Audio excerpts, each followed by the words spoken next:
Mesdames et messieurs, bonsoir, soyez les bienvenus sur ITV. Votre télévision marque la toute première commémoration de l'invasion russe en Ukraine, ou si vous voulez, de la guerre en Ukraine. C'était le 24 février 2022, nous sommes le 24 février 2023. Cela fait donc un an jour. Pour en parler, nous avons le plaisir de nous entretenir avec l'ambassadeur de la République d'Ukraine au Sénégal. Bonsoir Yuri Pivovarov. Bonsoir monsieur. Merci de nous avoir reçus. C'est la seconde fois que vous nous accueillez ici à l'ambassade. Cela fait donc un an depuis que la Russie a attaqué votre pays. Quel est le bilan que vous tirez? Oui, vous avez raison. Un an s'est écoulé depuis l'invasion vraiment brutale et non provoquée de l'Ukraine par la Russie. Et un an depuis que la Russie, avec cette guerre, a plongé l'Europe dans sa pire crise depuis la Deuxième Guerre mondiale. Et il est tout à fait évident que l'issue de cette guerre est très importante pour la sécurité de l'Ukraine, pour la sécurité de l'Europe et de la sécurité mondiale. En ce qui concerne la situation aujourd'hui, le 24 février, la situation au front, donc je peux vous dire que malheureusement elle reste toujours très difficile. Oui. À ce jour, malheureusement, 17% de notre territoire reste temporairement, je souligne, temporairement occupé par les criminels russes. Ce que je peux vous dire que, voilà, selon les infos que je reçois tous les jours et puis les infos que j'ai reçues ce matin, bon, des combats très acharnés se poursuivent en ce moment à l'ouest de mon pays. Je ne sais pas si ça vous dit, c'est à l'est, autour de Bakhmout, des villes de Bakhmout et Vuhledar. Et les forces armées ukrainiennes, malgré toutes les difficultés, vraiment continuent à détruire les soldats russes, les terroristes russes. Quelques chiffres, si vous voulez. Les troupes russes perdent environ chaque jour 850-900 soldats. C'est énorme. À mon avis, c'est énorme. Et puis les experts... Et qu'en est-il des forces ukrainiennes? Vous perdez combien de soldats par jour? Moins, beaucoup moins. Il s'agit d'une centaine, 120, maximum 150 personnes. Je vais en parler un peu loin. En plus, je peux vous dire que les experts militaires qui sont là actuellement sur le terrain disent que pour chaque avancée de 90 mètres seulement des terroristes sur le territoire ukrainien, oui, cela leur coûte 200 000. Donc, 190 mètres égale à 2000 vies. C'est énorme. C'est énorme. Oui. Et à combien s'élève le bilan en termes de pertes en vies humaines et autres? Bon, autant que je sache, à la date d'aujourd'hui, les pertes totales, enfin des soldats, je veux dire, enfin de vies, 146 000.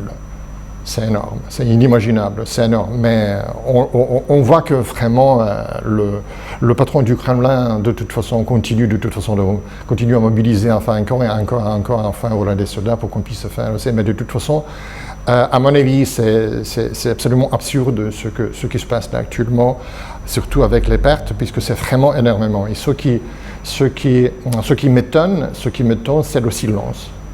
Le silence là, en Russie, au niveau des mères, au niveau des enfants, au niveau des pères, quoi. Parce que vraiment, vous imaginez 900 personnes chaque jour. C'est quelque chose quand même. Et puis, vous savez, je ne sais pas si ça vous dit quelque chose, enfin, j'espère bien que oui, que quand nous avons parlé l'autre fois, il y a exactement un an, Poutine a voulu prendre Kiev en 3 jours. C'était un slogan partout, bon, pendant sa conférence de presse, juste à la veille, quoi. Mais l'année dernière a très clairement prouvé que l'Ukraine est capable non seulement d'arrêter l'armée russe, mais également vaincre l'armée russe sur le champ de bataille. C'est pas c'est pas seulement enfin, mon point de vue personnel, si vous voulez, mais c'est la position enfin, de la plupart des experts enfin, voilà, militaires étrangers que l'armée ukrainienne, pendant cette période-là, je veux dire pendant cette année-là, pendant l'année écoulée, est devenue beaucoup plus forte professionnellement que l'armée russe. Et la seule chose que nous voulons aujourd'hui, c'est les armes. C'est les armes, encore une fois les armes. Nous allons parler tout à l'heure des armes. La Russie, pour justifier cette intervention militaire en Ukraine, avait parlé d'opération spéciale de dénazification de Kiev. Un an après, est-ce qu'elle a réussi son objectif? Bon, très bonne question. Vous savez, dénazification, même le verbe, le terme dénazifier. Vous savez, aucune, à mon avis, j'ai pas mal d'amis partout dans le monde entier, si vous voulez, hein, et je me dis très souvent, et je me suis dit déjà à maintes reprises, qu'aucune des personnes normales qui connaissent l'Ukraine, qui connaissent les Ukrainiens, ne comprend et rejette fermement cette thèse absolument fausse, absolument absurde, absolument, je dirais, inadéquate du point de vue du bon sens, quoi, enfin, du patron du Kremlin, ainsi que de ces sbires-là, de cette équipe enfin, propagandiste, selon laquelle des nazis opèrent en Ukraine. Vous pouvez vous imaginer cela? Vous savez, monsieur, c'est l'absurdité, vraiment.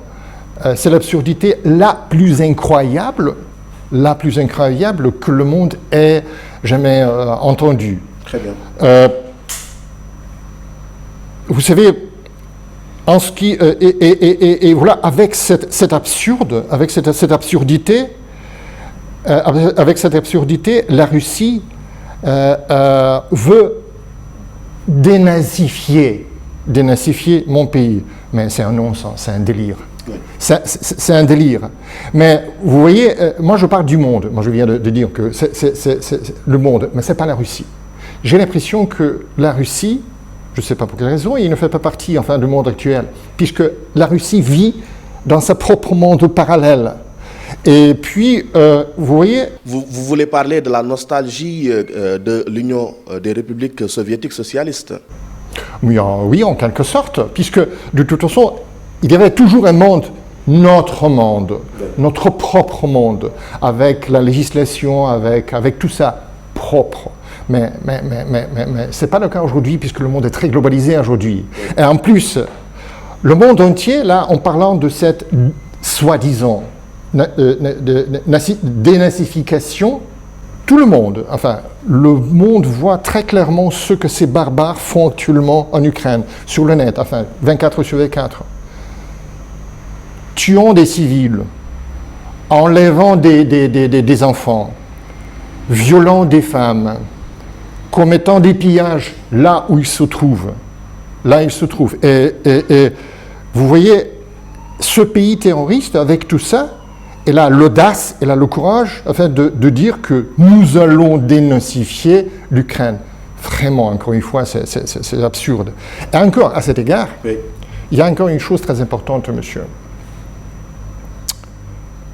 N'oubliez jamais, s'il vous plaît, et je connais ce que je dis, que la Russie, c'est un pays menteur, c'est un pays manipulateur, professionnel, très professionnel. Parlant de désinformation, il y a quelques mois de cela, votre patron, le chef de la diplomatie ukrainienne, Dmytro Kuleba, s'était déplacé au Sénégal, mais également en Côte d'Ivoire, pour demander aux dirigeants de ces pays-là de condamner publiquement l'agression russe et d'afficher également publiquement leur soutien à l'Ukraine. Quelques mois plus tard, avez-vous obtenu gain de cause? Bon, pour l'instant, vous avez raison. Enfin, cette tournée plutôt, cette tournée enfin, de mon ministre a été très fructueuse, je peux dire. Au niveau du Sénégal et au niveau de la Côte d'Ivoire. Au niveau du Sénégal, non. Le Sénégal garde toujours sa position de neutralité et d'équidistance. Donc, et d'ailleurs, aujourd'hui, dans quelques heures, c'est une journée très importante pour nous, au sein de l'Assemblée générale de l'ONU, la résolution ukrainienne sera votée. Hein. la résolution enfin, visant à la paix durable en Ukraine. Et puis on verra enfin la position de ces deux pays.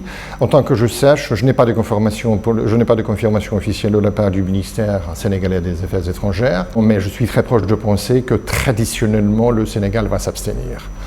Ce qui concerne la Côte d'Ivoire, je pense bien que la position de Côte d'Ivoire, enfin même dans l'histoire de le passé, était plus favorable en ce qui concerne l'Ukraine. Donc on verra les résultats ce soir. Parlons de la position africaine de façon générale. Depuis le début des hostilités, l'Afrique a adopté une position de neutralité, refusant de condamner la Russie. Aujourd'hui, est-ce que vous êtes déçu de cette position africaine? Mais oui, en général, on peut dire un peu comme ça, mais de toute façon, je reste toujours optimiste. Et je peux vous dire que toujours, enfin, depuis le 24 février de l'année dernière, donc je peux dire qu'il y a un progrès, petit progrès, un progrès très prudent, toujours en matière, si vous voulez, de perception par les pays africains de la situation réelle en Ukraine. Et d'ailleurs, si on regarde enfin, les statistiques, de toute façon, le 12 octobre dernier, de toute façon, il n'y avait aucun pays qui a refusé enfin, contre notre résolution. C'est déjà un progrès. C'est déjà un progrès. Et je constate que pour l'instant, bien sûr, c'est un processus. Bien sûr, c'est un processus très long. Il faut expliquer qu'il y a un certain nombre de pays africains vraiment qui sont pro-russes. Manifestement pro-russes. Donc il faut travailler avec eux, il faut leur expliquer, il faut leur parler, il faut les inviter quand même en Ukraine pour qu'ils puissent voir la situation réelle de ses propres yeux. Oui. Excellence, sans langue de bois, cette posture de neutralité adoptée par l'Afrique depuis le début de la guerre a-t-elle affaibli en quelque sorte cette dynamique unitaire que vous recherchiez pour faire infléchir la Russie? Non, je ne peux pas dire ça. Comme je dis, nous sommes sur la bonne voie.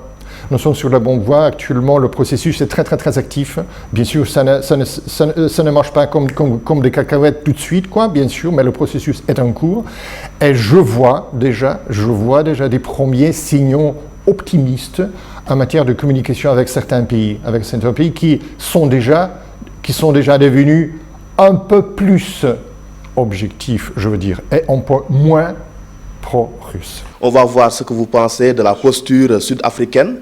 L'Afrique du Sud a entamé mercredi dernier, il y a 48 heures, des manœuvres militaires avec les armées russes et chinoises.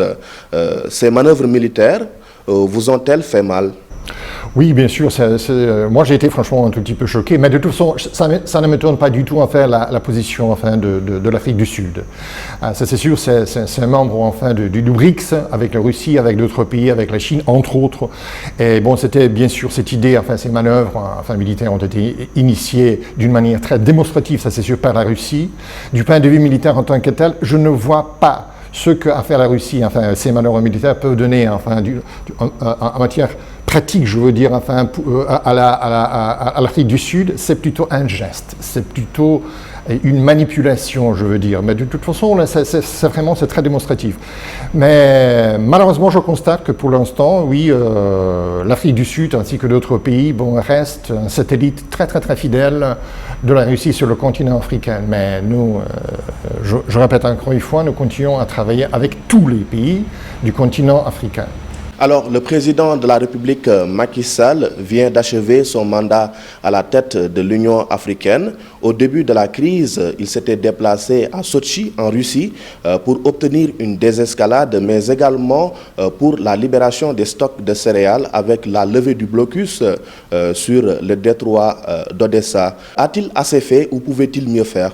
Le président Macky Sall qui s'est rendu à Sotchi, d'ailleurs, je dis, enfin c'est toujours dans le cadre, si vous voulez, de cette position de neutralité traditionnelle à d'équidistance, je reste fidèle à cette idée, mais de toute façon, je pense que ce n'est pas tout à fait, je veux dire, enfin, la position en tant que telle de neutralité d'équidistance, puisque puisque le président Macky Sall a été invité au moins 2 fois à se rendre en Ukraine.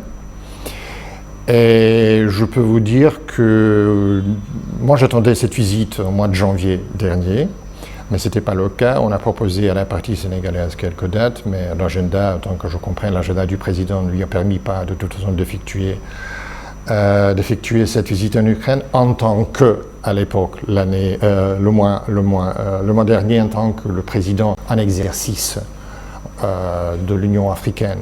Soupçonnez-vous une sorte de pression qu'il a subie, peut-être? Peut-être, j'en excuse. De la part de qui, peut-être?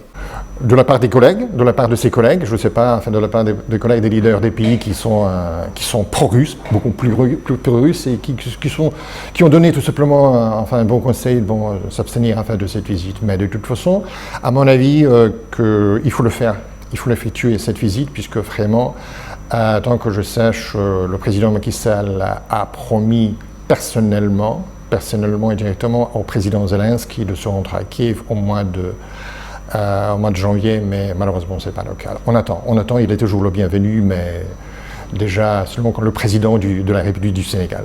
Mais le président Volodymyr Zelensky a pu s'exprimer par visioconférence devant l'Assemblée générale de l'Union africaine, n'est-ce pas? Non, c'était le bureau élargi, de l'Union africaine à l'époque. C'est mieux que rien. Oui, c'est quelque chose, c'est mieux que rien, ça c'est sûr, mais autant que je sache, il n'y avait même pas une dizaine de chefs d'État, de gouvernement africains qui ont y participé. Donc c'était un événement, ce n'est qu'un début bien sûr, c'est mieux que rien, vous avez raison, donc, mais de toute façon c'est comme ça voilà, qu'on parvient à s'approcher de l'Afrique, à s'approcher, à approfondir, à faire le dialogue avec l'Afrique, même avec, comme j'ai déjà dit, avec les pays africains qui sont très proches de la Russie. Vous suivez l'entretien spécial sur ITV consacré à la toute première commémoration de la guerre en Ukraine. Alors, Excellence, les autorités russes ont organisé un grand concert patriotique pour requinquer les troupes déployées en Ukraine depuis un an, depuis le début de cette guerre. Vladimir Poutine, en chef de guerre, a indiqué devant la gigantesque foule de plus de 200 000 personnes que la bataille était livrée pour, je cite, libérer les terres historiques de la Russie. Alors, comment Kiev a-t-elle perçu cette sortie du chef du Kremlin? Vous savez, c'est un théâtre d'absurde, absolument. C'est une manipulation. C'est uniquement pour les caméras, pour l'appareil photo, vous voyez, le contexte extérieur, et surtout pour la consommation, si je peux dire, pour la consommation par les Russes eux-mêmes, là, à l'intérieur de la Russie. Puisque, comme je vous ai dit tout à l'heure, vraiment, la Russie continue à vivre dans son propre monde. Mais ce genre de sortie, votre président en fait également, n'est-ce pas? Quoi? Ce genre de sortie pour parler à la population. Oui, mais ce n'était pas le concert. C'était pas l'échelle de ce concert. De toute façon, mais toujours est-il qu'il s'agit quand même d'une communication de masse. Mais oui, bien sûr, la conférence de presse également, aujourd'hui on a prévu également, mais c'est ça pour les journalistes également. Ouais. Mais une telle ampleur, c'est pas notre cas, hein, c'est pas notre cas. Il n'y a pas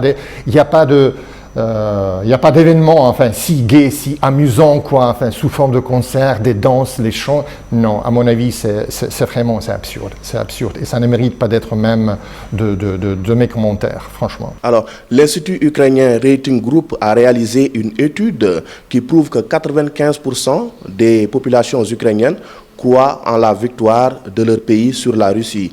La peur a-t-elle fini par laisser place au sentiment de patriotisme? Absolument, absolument.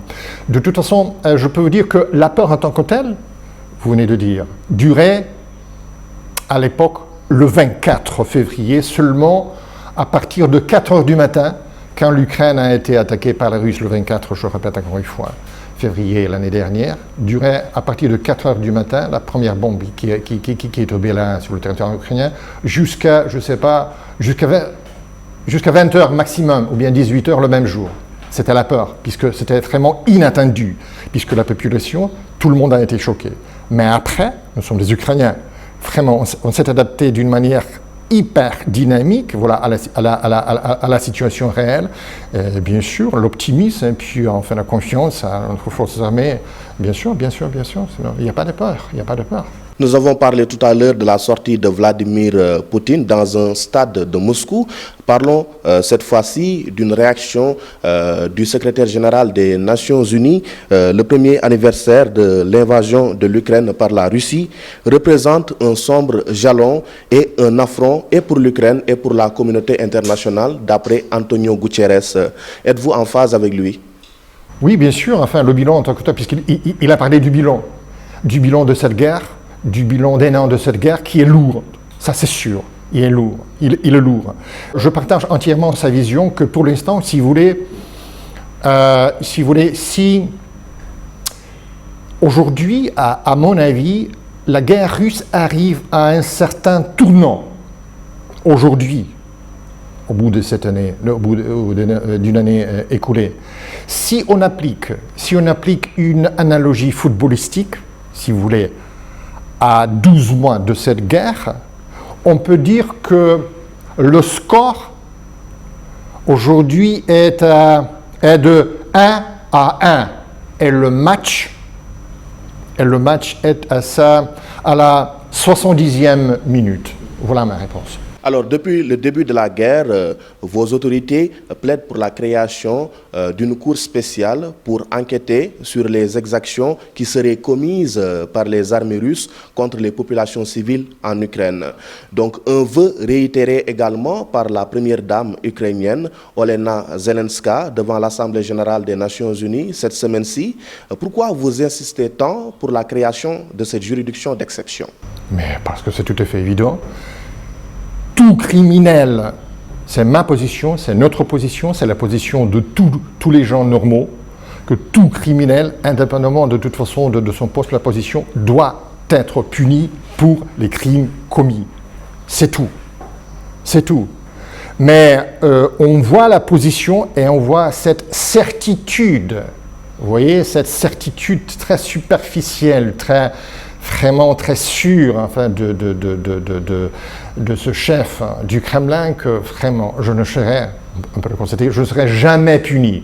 Donc c'est une question de principe pour le monde entier. Pour éviter la situation que les frontières de n'importe quel pays, même très petits et minuscules, puissent éventuellement être modifiées par la force. Tout simplement. Donc c'est un précédent. Il faut créer un précédent. Il faut vraiment punir sévèrement.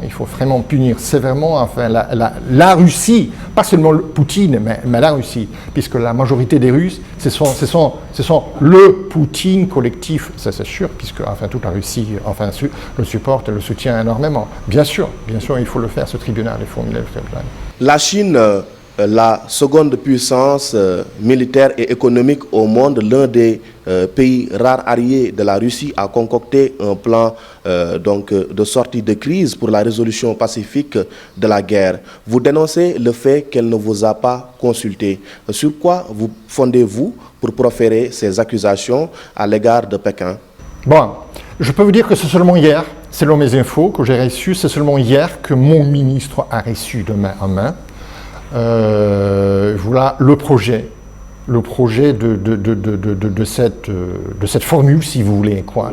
Enfin, le projet ou bien le plan chinois, disons, voilà, de règlement de ce conflit. Donc, je peux vous dire que ni moi, ni quelqu'un d'autre, peut-être mon ministre, qu'il est actuellement à New York, peut-être qu'il est en train d'étudier minutieusement, voilà, ce plan. On ne peut rien dire pour l'instant, il n'y a pas de commentaires, mais en parallèle, et tout de suite, je vous dis, bien sûr, nous allons étudier tout ça, mais nous avons, je ne sais pas si ça vous dit quelque chose, nous avons depuis déjà quelques mois la formule de paix qui a été initiée par le président Zelensky, qui consiste en 10 paragraphes, 10 étapes, visant à régler son conflit. Donc, et j'espère bien que dans la résolution enfin, de l'Assemblée générale de l'ONU qui sera votée enfin ce soir, certainement, voilà, cette formule de paix du président Zelensky sera également soutenue par la majorité, j'espère bien, enfin, voilà, des pays membres enfin, de l'ONU. j'espère bien. Une question un peu provocatrice. Pensez-vous, comme le soutiennent également les détracteurs de votre pays, que l'entente parfaite entre la Chine et la Russie est une sorte d'équilibre de la terreur dans ce monde où les plus forts oppriment les plus faibles? Je suis proche de penser que pour l'instant, la position de la Chine, de toute façon, surtout ces gestes, ces démarches, surtout au niveau des négociations, et puis surtout la visite de M. Van Yi à Moscou, oui. Nous démontre que certainement il y a un jeu, il y a un certain jeu. Je ne sais pas encore, je ne suis pas sûr pour l'instant, selon les infos que j'ai reçues. Enfin, il y a certaines nuances qui éventuellement puissent indiquer que la Chine pourra ou bien sont en train actuellement de livrer certaines armes à la Russie. Je ne sais pas. C'est pas confirmé pour l'instant, mais de toute façon, il y a un jeu, ça c'est sûr, entre la Chine et la Russie pour montrer, si vous voulez, une sorte de résistance. Vous voyez de quoi je parle, entre l'Est et l'Ouest. Anti-occidentalisme, le terme en tant que tel, commence déjà à être quelque part en l'air. Alors, le président des États-Unis d'Amérique, Joe Biden, vient de boucler son périple en Europe de l'Est. Il l'avait débuté lundi dernier à Kiev, dans la capitale de votre pays. Depuis le début de cette guerre, Washington vous apporte des aides conséquentes en finances, mais également en matériel de guerre. Aujourd'hui, que représentent les États-Unis pour vous? Les États-Unis, pour nous, c'est un partenaire, parmi les trois premiers, je veux dire, l'un des plus principaux partenaires et amis, de l'Ukraine, ça c'est sûr. Les trois, si vous voulez, c'est bien sûr, c'est les États-Unis, c'est l'Union européenne, et puis le Royaume-Uni également. Donc, mais cette visite vraiment a marqué un jalon vraiment très important. C'était un geste très fort de la part des Américains, personnellement de Joe Biden. Vraiment, je le remercie et nous le remercions énormément de démontrer tout simplement ce soutien. C'est vraiment une autre déjà perception. Après cette visite, c'est une autre perception déjà de l'Ukraine et puis de nos relations avec les États-Unis. Yuri Pivavorov, merci beaucoup. C'est moi qui vous remercie, c'est toujours un plaisir pour moi. Le plaisir est partagé. Nous aurions bien aimé aborder d'autres questions, mais malheureusement, le temps nous fait défaut. Cet entretien est maintenant terminé. Il était consacré à la toute première commémoration de l'invasion russe en Ukraine. Aux images et réalisations, Babacar Ndiaye et Pape Gueye. Merci à vous également, chers téléspectateurs d'ITV, de nous avoir suivis et rendez-vous très prochainement sur cette antenne.